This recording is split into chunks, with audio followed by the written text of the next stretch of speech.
Today is our Tuesday Member Talks version of our Lunch and Learn. And today we have a guest speaker whom many of you probably have met. We have Tatyana Thurston here. And today's topic is going to be planning ahead, passwords, wills, and your digital life. Tatyana is going to be here to explain why estate planning should include your digital life. You'll learn about the importance of having a digital will, how to organize your passwords for loved ones, and simple ways to prepare your online presence for the future. So these steps can bring peace of mind now and make things easier for others at that later time. So Tatyana is the founder of a niche branch of estate planning services. She heads up Dexit as one of the only estate planning services that helps you manage and prepare your online digital assets and legacy as part of their standard practice. So with that, I'm going to go ahead and pass the floor over to Tatyana. And Tatyana, thank you so much for being here again with us here at Lunch and Learn. Yes, thank you. Hi, everybody. How is everyone doing? It's good to be back. I love these sessions.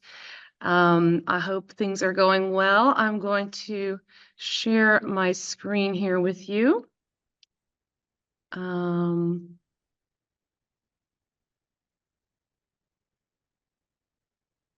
There you go. Dave, could you please give me a thumbs up if you can see the slide deck okay? Yeah, you're good. All right, great. Okay, thank you. So let's get started. My name is Tatyana, and that's right. We do specialize in what's called a digital estate, which is what we're going to get into today. So when it comes to estate planning, it's kind of like wealth planning and retirement planning. You know, we're taking care of our assets, our wealth assets, but there are other assets to your identity as a whole. And so when we look at the digital life, that's where we specialize, it's really important to understand that it's still a part of you just as much as your bank account is, or your real estate, or anything that you've got invested into. So your digital legacy is what's called a, let me just move this here. So your digital life online, it leaves a trail of data. It is part of your legacy. And typically that includes anything from emails, photos, social media accounts that hold memories, things like Dropbox. If you think of Dropbox, you might have a lot of photos saved there. There's important information out there, whether it's contracts that you have, that, you know, maybe there's a contracts that you need to transfer or break or close. Those are all important documents that may live online in a certain account that you've created somewhere. Online accounts do have value. So when you're doing traditional estate planning, often you're going to first think about your bank accounts, but bank accounts can also live online. So we can look, for example, at Venmo, that might hold a balance, PayPal. Some of these companies are what's called a neobank, and neobanks are not FDIC insured. They use a third-party bank with the insurance part. So depending on the account that you may have, it may be covered or not. We look at subscriptions. Subscriptions can have a big value to your family. So the one I'm going to pull out as an example are subscriptions to banks that are not monetary, but they are holding some sort of DNA sample. So you could have, for example, a sperm bank or an egg bank or an embryo or stem cord blood cell. So these are banks where they're holding a sample of your DNA and they need a subscription, because actually the reason they're storing it might be for your kids or your grandkids. And these are subscriptions that are important not to be left behind. In terms of a decision making, we also have accounts with value, and we can look at reward systems. So the easiest example is going to be credit cards. We have a culture of credit card, and the credit card debt that we've amassed is rewarded in points. And, you know, with travel and loyalty points, you may have many, many, many because you're a world global traveler. That's great. It's actually a digital asset. And these digital assets need some sort of a plan, some sort of protection, in the sense that, your kids or your grandkids may use it because it's of value. The thing about these assets, though, is that it is data, and oftentimes, in order to access this data, it's a two-factor authentication code. It's tied to your phone number. So as important as your social security number, today your phone number is also just as important, and so is your phone device.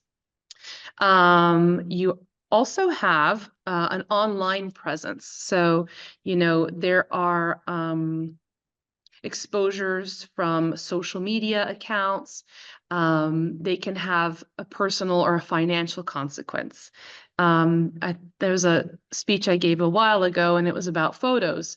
And, some of these accounts have maybe too much documentation of kids growing up or something like that. And oversharing of personal information can also put, for example, someone at risk. So these are assets, they're real, they're in your control as long as you have access to it. And so that's why it's important to plan for these things. So just like a will or a trust, which is prepared by an attorney, your digital assets also need a plan. Who's going to manage them? What do you want done with them? Another important factor is that, your family and friends will rely on it, and that access is key. So there's documents, as we said, there's photos, and sometimes people even leave a legacy online, messages of passing. There are actually companies out there who promote exactly that. And then, of course, what happens is you're leaving a reputation online. That digital footprint that you've created, because the accounts are open and stay open unless you have a plan, then, whoever's looking at your account, I'm thinking like Facebook, for example, maybe you have 10 or 20 years worth of pictures, then, you're showing exactly who you were at the time. So that public information is out there on those accounts. So estate planning is not just paperwork. The fact that we have digital assets is already a beginning step. So estate planning protects your legacy, for sure. Estate planners, the attorneys who write these plans, they help organize the assets, they create these wills or trusts, you fund the trusts to ensure that your wishes and your wealth and your legacy is passed on. So these traditional estate planning methods cover tangible assets, right? Your house or your bank account or your real estate or your car, personal property. And that digital profile that we were talking about, which includes these emails and photos and subscriptions, even NFTs, if you're into online art, for example, these are part of an estate, but we're calling it a digital estate because it's not tangible. And if you don't have a will, you can still plan for your digital estate so that your family or loved ones can access the account and basically help manage the accounts, especially the subscriptions. Because if subscriptions need to be cut off, sometimes they're predatory or they'll pop up on your credit card statement that you may have forgotten about, and then they've already charged you for next year. Sometimes subscriptions can be a little tricky. So your digital plan matters. It helps to prevent the loss of the assets that are sitting online. So they could be financial, just like Venmo as an example. It could be your memories. It could be generational messaging, that type of thing.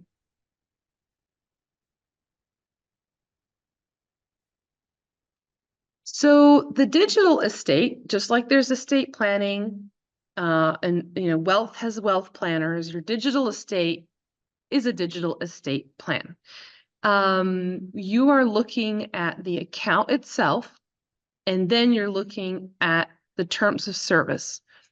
You're also looking at passwords, like how do I get in, or how do I get in to help manage someone else's account in terms of either paying the bills or closing out the account or transferring assets. It could be, let's say, miles or loyalty points sometimes can be transferred.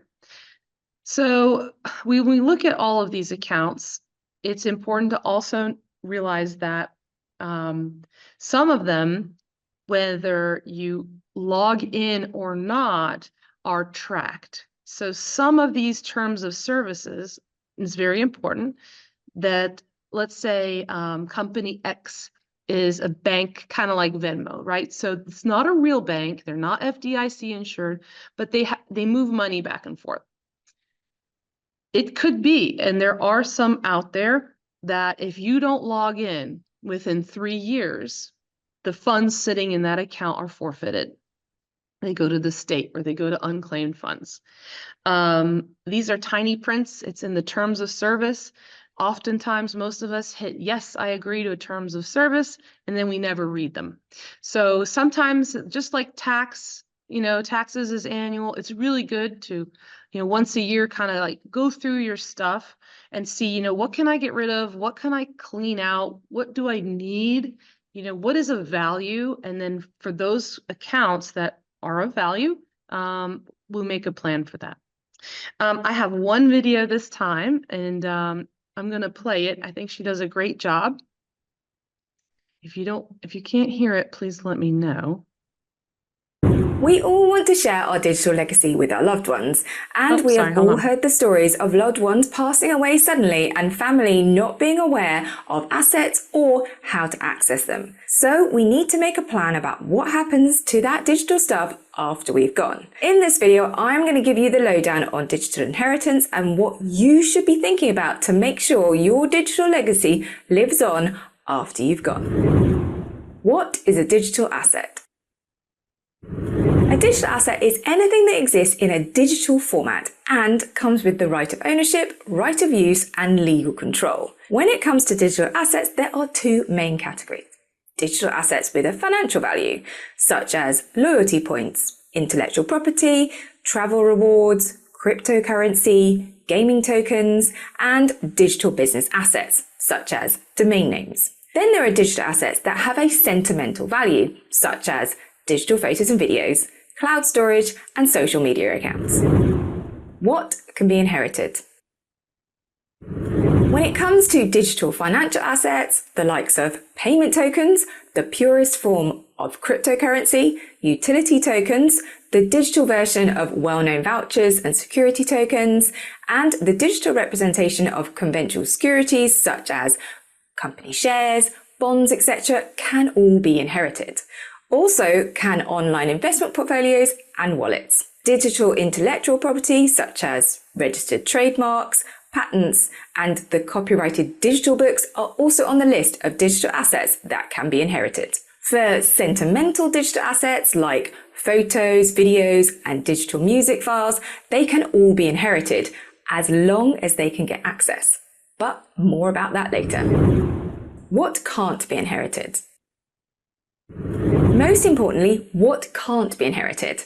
Not surprisingly, subscription services like Netflix and Apple iCloud, as well as email accounts, cannot be inherited. But also, social media accounts cannot be inherited along with all the content in them. Who can inherit your digital legacy? Well, to be honest, anyone can inherit your digital legacy, but they need to know what you have and be able to access it. A lot of the online cloud accounts and social media accounts have made improvements in this area. For Facebook, you can appoint a legacy contact to look after your memorialized account. Apple has the option of legacy contacts as well, who gets a special code that can be given to Apple along with a death certificate to unlock any device. For Google, so YouTube, Gmail, and all the document services, you can set up an inactive account manager. But for Instagram, LinkedIn, and Twitter, there is no option to add a legacy contact. So if they want to get access to your content after you've gone, you need to share your details with them. But that doesn't cover access to all of your digital assets.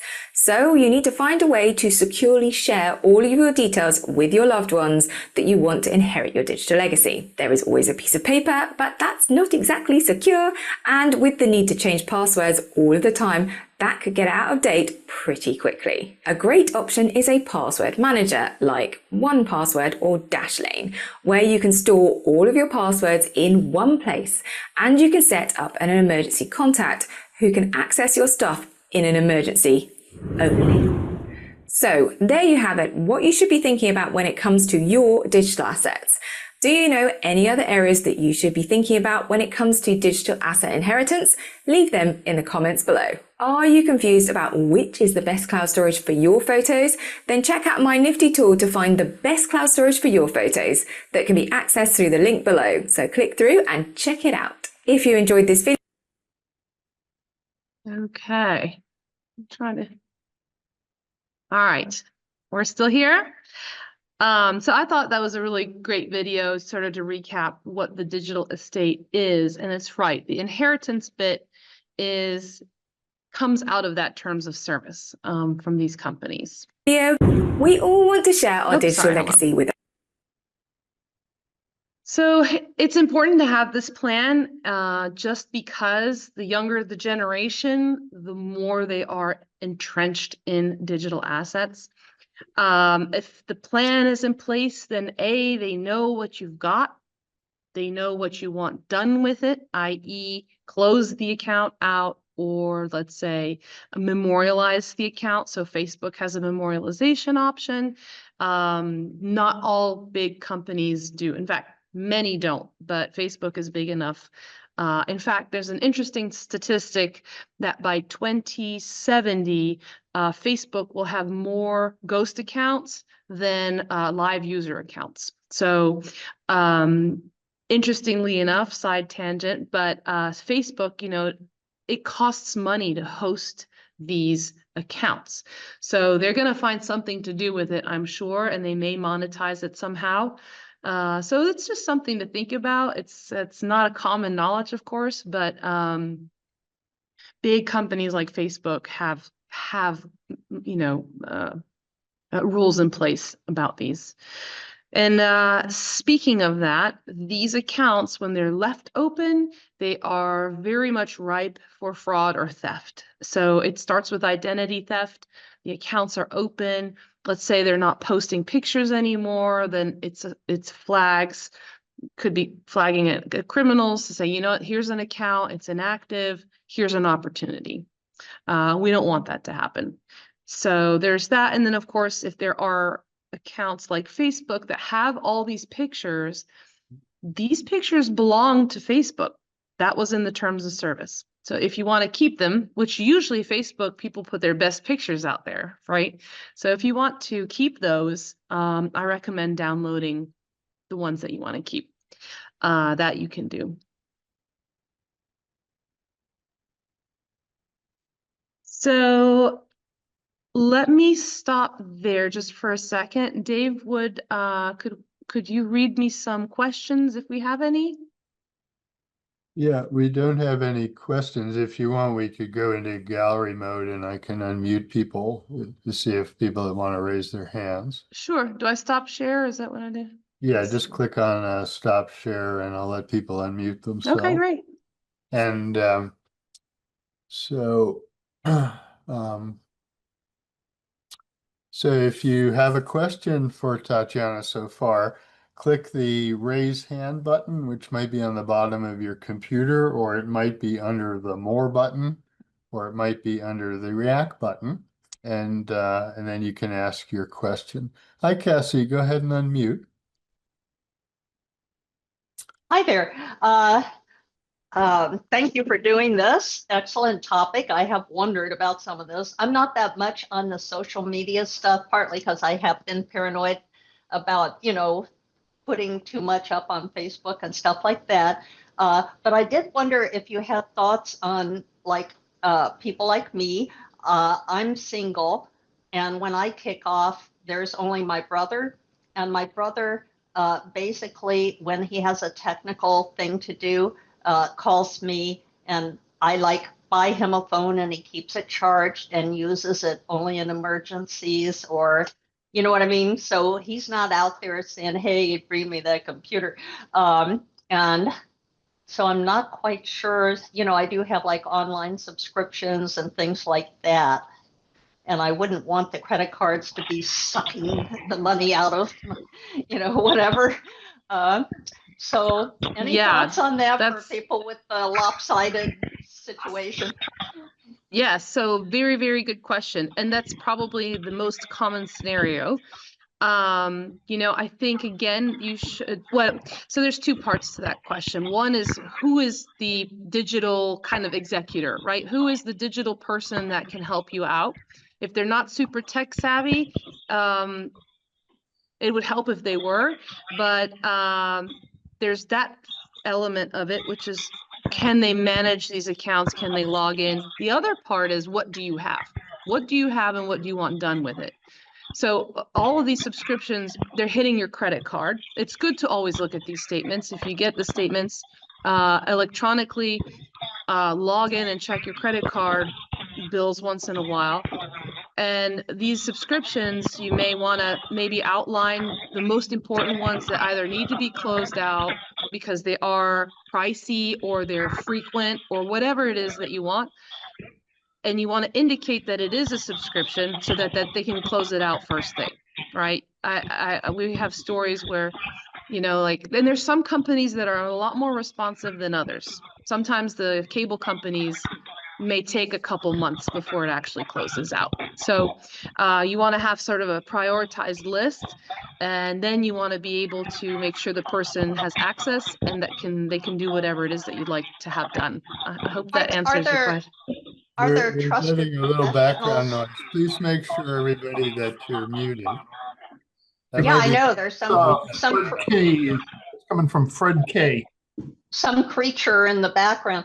Can I ask a follow-up question? Sure. You mentioned having, I can't remember what you called it, a person who could deal with this, et cetera. Are there like professional people who do that Yeah, are like so Good question. bonded and licensed and trustworthy, or I don't know if one of so my yeah, so the term is kind of new, but it could be called a digital executor, but that's Okay. technically really if you have a will. It could be anyone who's trusted, right?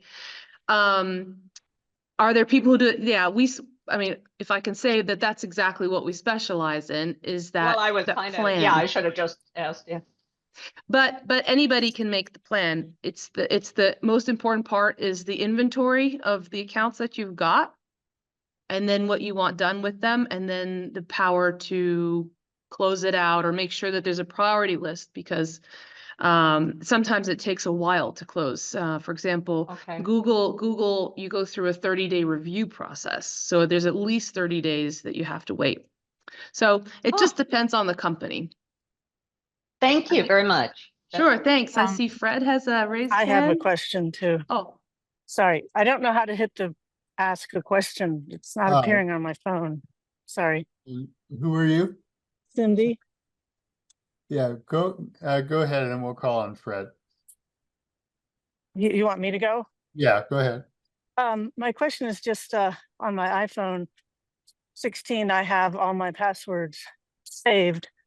Mhm. And so if my son, for instance, has my the access to that, then he, the passwords do get changed, but they automatically change in that storage area where passwords are. Is that considered secure enough? Yeah, two that's things. the Apple Password Manager, which is in the Apple keychain. So it's similar to the other password managers Tatyana was talking about. And it works well if you're using Apple devices across all your different things. And it's also possible to have other browsers connect to it. Yeah, I think there's one more important part about Apple, though, especially on a phone, is that you really would like to appoint a legacy contact on that phone. So it's under Apple, you can go to settings, and then you can click on your name, sign in and security. And when you scroll to the bottom, there's something called a legacy contact. And by law, if you assign a legacy contact, Apple will grant that person access. Okay, thank that's- you. That's great to know. Yeah, that's really important. Okay, Fred? Thank you. Yep, Do we have time for Fred's question? sure. Go ahead and unmute Fred. You have to unmute Fred. Tap the audio button. You're still muted, Fred. Can we unmute? Let me see. We can only ask to unmute, which I've done. Am Okay, I unmuted now? Yeah, we Hello. can now, Fred. Go ahead. Okay, hello. Uh, about a year ago, I created a document with all my online accounts because I have about 20 bills that get paid with auto pay. Mhm. And that can be a nightmare to have somebody else get in there to be able to access, say, for instance, the credit card expires and I got to have a new credit card number put in there, or I have the bank account and I change the password on the bank account. I use Bitwarden, which seems to help because I can store digital keys in there.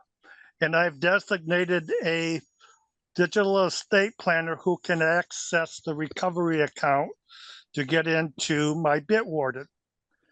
My question is, what do I do with all those accounts that like to do their own two-factor authentication, either with their own authenticator or they want to go to a phone number, which happens to be my phone? What I would like to be able to have is my daughter, who lives 2,500 miles away, is to be able to access everything, even though I'm still around, but I'm incapable of managing my affairs. So what's a good way to make that happen? First is talk to her, right? You want I to have a have. discussion with your trusted person, whoever that may be, and the plan of action that needs to happen. You know, it is so hard to do discovery when you're not there. So when you have the knowledge that your accounts are X, Y, and Z, they're here, they're paid with this account, this is an auto draft. I know it's homework. It's a lot of homework that nobody wants to I do. did that already. I Well, gave her that's all that amazing. information. That's great. But So she it's can't conveying that. access it because she can't do the 2FA. Some accounts you can opt out of that. Some you cannot. It just depends. And having that authentication, sometimes it can go to an email address instead of the phone.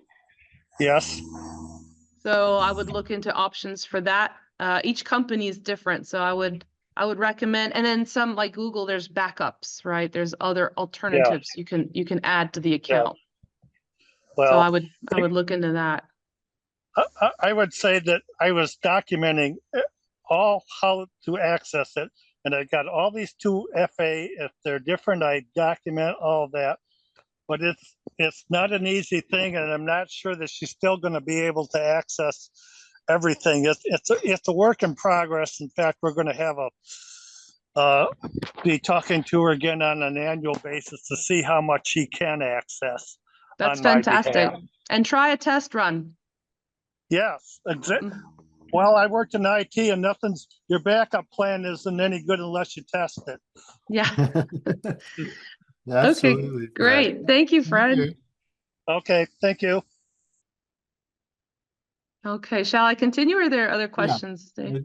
Let me see. Johnny, do you see anything in the chat? I think people were asking about your contact information. If you send me the slides, I can put them up on my website, Tatyana. Okay, or I could put him. So I will actually. I have a little estate planning guide at the end. If you're ready with a QR code at the end, you can. I have a little thing you can checklist that you can do for your estate planning. I thought that would be good. Okay, so share. Let me go back to our thing. Are we good here? I have a couple of people asking about the legacy contact feature for Android phones. There is none. There is none. Yep. It would be one for your Google account, probably. Yeah.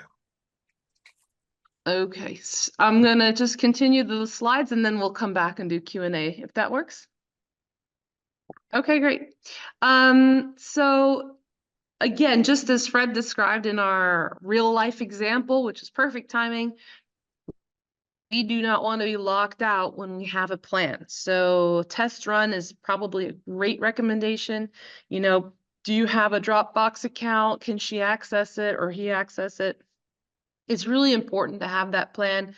The two-factor authentication is a huge blocker. It's great they're trying to protect our privacy so much that we can't protect our own privacy. I mean, that's kind of the silver, or not silver lining, but sort of the tip of the iceberg there. And again, just as he described, you know, bank accounts can get frozen, investment accounts can't get access to. And then if you don't log in for a certain amount of time, in fact, I believe the state of California just passed a law recently that requires now cryptocurrency exchanges to track how often people get logged in, because now the state says if you don't log in within X amount of time, I don't remember exactly, that the state of California can take the crypto funds. Now, if you can claim to get it back, it's just like unclaimed funds. You can run a search for the money that's sitting out there. The same is going to happen to crypto. It's difficult for crypto, though, because now that's requiring crypto companies to track the logins, which they're not doing today. So kind of like the banking regulations, cryptos, kind of everything's changing. Of course, California leading the way. Fraud and theft, as we mentioned about scams, it's a big thing. It is the fastest growing fraud out there, and definitely have this plan and try it out. So the digital estate plan options, just as you know, things change with technology, you can have a traditional will, you can have a traditional will that you do yourself online, or you can go to an estate planning attorney. That's awesome. Chances are they're not going to go as granular as these accounts online. We do that, but that's because we've developed something special, specific for this type of stuff. Estate planning attorneys, unless you're a movie star, social media is not of value to the estate planners in so much that it is of value to you. So these guides, these how-tos, how to deal with what is it that you need to preserve, right? Maybe you've spent a lot of time in Ancestry.com tracking your family history and all of that. Maybe you should have a hard copy also backed up somewhere, and then a plan of access for Ancestry.com, things like that. So in a way, it's like a digital will, but some people confuse digital will as a will like trust and will, where you go in and you type in your stuff and you create your own legal document will. That's not what I'm referring to when I say here like a digital will. So looking at passwords, we know it's a big deal. We know it's hard. We need to try these plans out. Using sticky notes, avoid leaving passwords scattered around. That's probably the worst thing you could do. It's great to have it in a book, absolutely. But I'll give you a real life example. A person I know, her father says, no, I have everything written down. Now, we all know passwords change sometimes, but he had it all written down. But she didn't know that an underscore meant capital. So she was like, I can't get into these accounts, but there's little underlines all over the place. Well, that was his code language to remind him that it was a capital K, not a little k. Even things like this is prohibitive when you're trying to develop this plan. So just be sure that that is also part of your, can you actually read what's in that booklet that you've written out? Some people like to use Excel, for example, for that reason, which is great. Password managers or secure list. Password managers is its own thing. I'll get to that in just a second. But also important is always back it up. Have a backup copy somewhere, often in a safe or a safe place. So if we look at password banks like LastPass, NordPass, even Norton Antivirus holds stuff, Google has stuff, you have Apple, like You have password banks everywhere. Maybe. The thing about that is it's also a popular hacking device because they have access to everything once they have your passcode. There's pros and cons, right? The pros is it's all in one place. You can maybe just do it with a fingerprint. It makes strong passwords for you, and you don't have to remember them all. It remembers them for you. Great. The cons is that if you can't get into that one password bank, you can't get into anything. It also will require your digital executor or whoever you want to appoint as sort of your digital person. They have to learn how to use it too. And then these could be subscriptions. So what is that password bank hitting? Which credit card is it hitting? Because that one you need to keep going. So little things to think about, big impact. So when you pick a digital executor, someone who's going to help you, it may not be an executor. It could be your daughter or your son or your uncle, whoever's tech savvy. You definitely want someone who's with it because the internet and all these accounts and these terms of services, they're changing all the time. If you do have a will and you have an executor or there's an estate with an administrator, you can actually also appoint, if that person isn't tech savvy, you can even appoint one that is extra. And then make sure you know where can they find this information? They're going to need this information. Today, the vast amount of accounts that we have online is huge. They did a study in 2019, I think it was, the average user, I remember, I think it was a password company. They made a study. And the average person had 168 accounts online. Chances are today, anybody today will have more than that on average, and also anybody younger. So I know that my kids have certain accounts that I would never look into because I don't use them. It's typical, right? Like the grandkids don't use Facebook. You try to message them on Messenger. Well, I don't check Messenger. I'm on Snapchat or whatever it is, because the younger the generation, they're growing up using different technology. So sometimes, you know, it's really good to have these discussions, talk about the technology. And of course, you know, personally, I'm in the sandwich generation. I have parents who are aging and I have kids who are growing up. So I probably have at least 20 different email accounts that I have to check just to maintain my sanity into what email. Is this for school? Is this for personal? Is this for work? That's just the beginning of my digital profile. So there's a lot out there, and the more communicative, the better. Social media is a hot topic, of course. We've talked about before that, you know, putting too much information puts risk. It could be risky for your family in terms of hackers taking your identity. Now with AI, they can easily replicate your a whole body of you with just a still image. They can take one still image like this, take the face, take a voice, and it looks like a real video. Where do they take it from? Social media, because you've put it out to the public. So that's just food for thought. Emotional stress, you know, getting those birthday reminders or having these accounts open where people are still posting as if you were there and you're not there, that can upset family members. Sometimes, and LinkedIn does this also. So I do believe that video I showed you is maybe slightly dated. I think, don't hold me to it, but I do think you can apply a legacy sort of contact, a policy in with LinkedIn. Confusion, again, if your identity's stolen and repurposed, is this the real you? You know, was granddaddy a plumber? I thought he was an electrician. So criminals, identity theft, unwanted exposure, and of course, missed opportunity. These are the funds that get lost, forgotten. A lot gets forgotten. Specifically domain names. You know, maybe you bought a domain name 20 years ago. You may not have checked your GoDaddy account in 20 years. You still own it. Legally, you own that domain.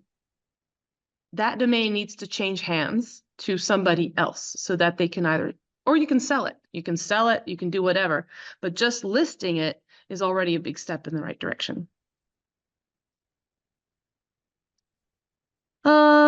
So just a kind of a recap, the financial accounts that we have online, it ranges from the bank accounts.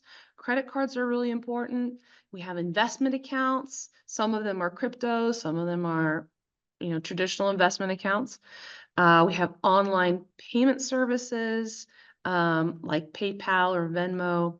Shopping sites hold balances. When you return something frequently, it's just faster and easier to just run up the Amazon balance because you know you're going to buy something again. Typically, those big box stores will hold on to those payments. Travel sites like airline miles, apps, they always hold some sort of a balance. Sometimes they expire. You have to read the terms of service specifically with those. I know also that cruises do not accrue miles or anything like that. But let's say you had booked a cruise, there are some opportunities to gain money back. It's very dependent on the company. Digital wallets, there's very few that you can sign a beneficiary to. It does exist, but very, very, very few and far between. There's a lot of those out there. Same thing with the cryptocurrency accounts. They're starting to change those things slightly, but not yet. And then if we look at lottery and gambling accounts, if you're the lucky winner and you have a huge balance sitting on there, you know, keep it. Make sure somebody knows that there's a transfer that needs to be made.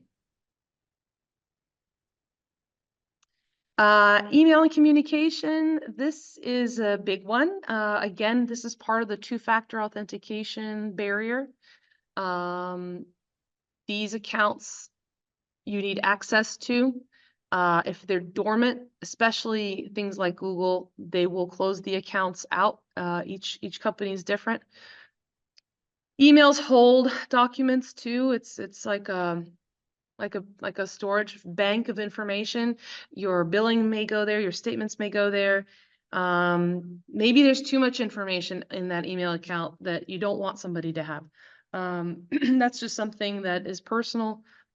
And whatever you're comfortable with doing, there are options on email. We've even well, we're at 54 minutes. I'll just keep going real quick, not to lose track of time. Account managers, those are these options you can do so that the accounts either close out by themselves and then you don't need to point a directive to it. And yeah, again, keep a plan, talk about it, pass it on, do a trial run with someone so that they know what to do. Photos and videos, this is important. If they're sitting in a subscription, the subscription owns the platform that you're putting it up to, they own it.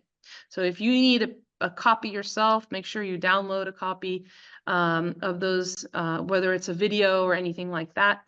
Access matters, sharing options. These are also important because often videos are very sentimental. And planning ahead. Who's gonna inherit these files and what do you want done with them? Why do they need them? Why is it important? And if there is no plan, the risk is huge for loss. Those things disappear. And if people don't know about them or they know about them too late and then they can't access them, it can be really detrimental for families. So if you'd like to scan this, feel free. I have a little booklet. It's a step-by-step checklist on digital estate planning, some general information, some of the stuff that we did here today. And it will send a PDF to you. The most important things is list out those accounts, write instructions, choose someone that you trust, and definitely review it once a year if you can. And this should bring you peace of mind. This is the last part of all the planning that we always have to do. It's less worry, it protects your loved ones, prevents conflict. They know that this is what needs to happen. Also, it's security for you. It prevents the loss of whatever funds are sitting out there.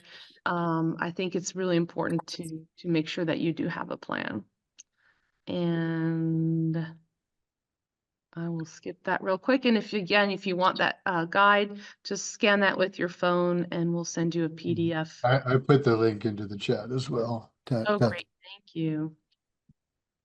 So I'm not sure how I'm doing on time. How was any more We've got questions? a little more than 10 minutes left. Oh, okay. I didn't mean to skip through that then so far. Does anyone have some other questions? Do we want to go back into gallery mode? Yeah. Yeah, I have a question, please. Can you hear me? One second, Catherine. Go ahead. Okay, I'm sorry.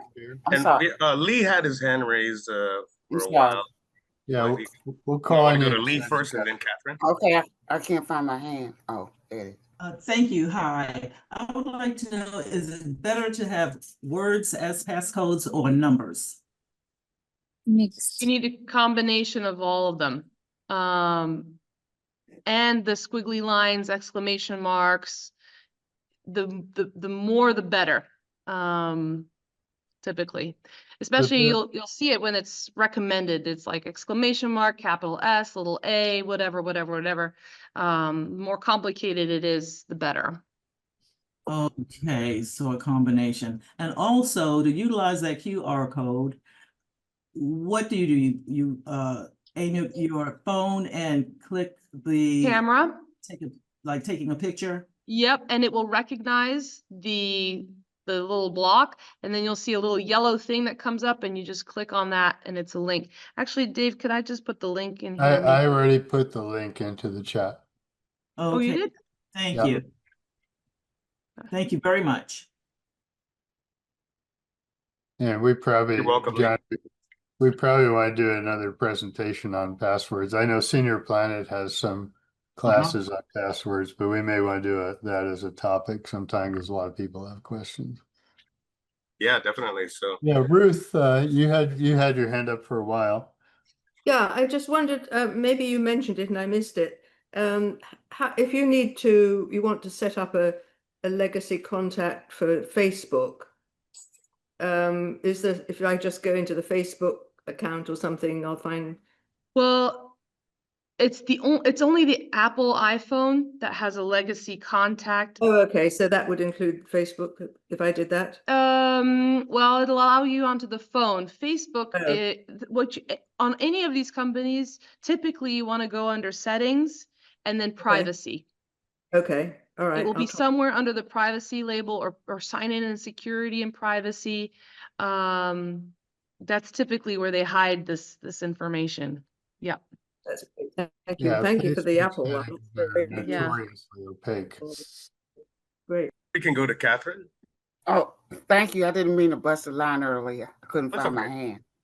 hand. My question, every time I open up my phone, my cell phone, it takes a picture. It takes a picture every time I open up or log in, and where I live at, going to the store or down the street or in the bank, everywhere cameras are around taking pictures and videos and stuff like that. So I was wondering, how safe is that to have? Are you facial talking about ID? Face ID on your phone? Yes. Catherine? Yes. That's not taking a picture. That's different. That's a selfie. What that's doing is it's a biometric, it's looking at your face actually in 3 dimensions. So a picture of you won't do any good. And that is very safe for Face ID on the iPhone. And the stores, going into stores where you're moving, and the Now, video. if they have security cameras monitoring you, that's a whole different thing. Yeah. Thank you. And then I see Cousin Lawrence with your hand. Yeah, Right? Cousin Lawrence has his hand up.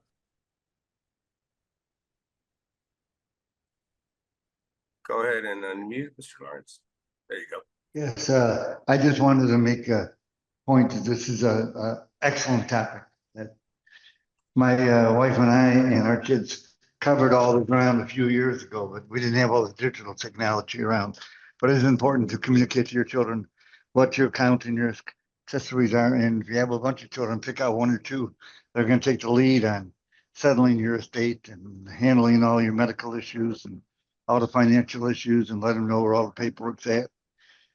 You know, not to be afraid to get it done, because, you know, your life could end before you know it. So I just wanted to throw that in there. Thank you. Yeah, I've spoken to some folks, and it just, I remember always one story where this girl, both her uncle and then her aunt on the other side had passed away, but all of it was on her, and she had to quit her job just to sort of close out for 3 to 4 months, because it was a lot of work that she had to start from scratch. So yeah, it's great to open up the conversation. It's not scary. You're not giving anything away. It's you're making a plan, you know. Those accounts are yours, and unless you've given them permission for some reason to do X, Y, and Z, the most important is the discovery of the account. And what do you want with that account? What's the value to you? If it's of no value, great, no problem. But if it is, that's the one you need to talk about. Yeah. Great. I think we had a few other questions in the chat, Johnny. You see a I lot like of that. It's a gift to thanking your you. So family. let's That's give good. Tatyana a big thank you. Thank you so much for this great presentation. And as I say, if you send me the slides, I'll put it up on the website like we've done on your other presentation. Okay, great. Thanks, Tatyana. Bye, Let's everybody. Bye. Thank you again.